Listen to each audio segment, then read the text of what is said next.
Hi అండి, నమస్తే. నేను మీ జయశ్రీ. ఈరోజు సింపుల్గా రొయ్యల కర్రీ తయారు చేసుకుందాం. ఈ రొయ్యలు నేను అరకిలో తీసుకున్నాను. ఉప్పు పసుపు వేసి ఒకసారి ఉడికించుకోవాలి. వాటిలో ఉన్న వాటర్ సరిపోతుంది, మనం వాటర్ వేయాల్సిన అవసరం లేదు. తర్వాత 2 స్పూన్ల ఆయిల్ వేసుకొని 2 నిమిషాలు వేయించుకుంటే సరిపోతుంది. ఇప్పుడు కళాయిలో ఆయిల్ వేసుకోవాలి. ఆయిల్ కొంచెం ఎక్కువగానే వేసుకోవాలి. 2 పెద్ద సైజు ఉల్లిపాయలు చిన్నగా కట్ చేసి వేసుకున్నాను. మీరు ఇంకొంచెం ఎక్కువగా వేసుకోవాలనుకున్నా వేసుకోండి.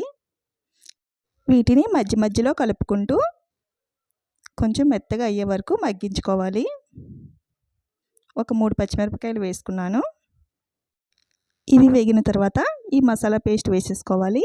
ఇది నేను ఒక ఉల్లిపాయ తీసుకున్నాను. అల్లం, వెల్లుల్లి, 1 స్పూన్ ధనియాలు, 1 స్పూన్ జీలకర్ర వేసుకున్నాను.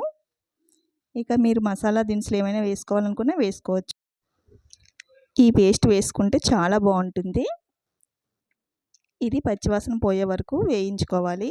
ఆయిల్ పైకి వచ్చే వరకు వేయించండి. ఇలా వేగిన తర్వాత తగినంత కారం వేసుకోవాలి. నేనైతే ఇక్కడ 2 స్పూన్లు వేసుకున్నాను. అరకిలో రొయ్యలకి. తగినంత సాల్ట్ వేసుకోవాలి. ఇవి వేసిన తర్వాత మనం వేయించి పెట్టుకున్న రొయ్యలు వేసేసుకుందాం. ఇవి ఆయిల్ పైకి వచ్చే వరకు వేగిన తర్వాత 1 గ్లాస్ వాటర్ వేసుకుందాం.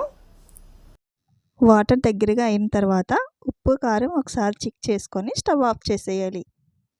ఈ రెసిపీ నచ్చితే లైక్ చేయండి, సబ్స్క్రైబ్ చేసుకోండి, బెల్ ఐకాన్ ఆన్లో ఉంచుకోండి. Thanks for watching.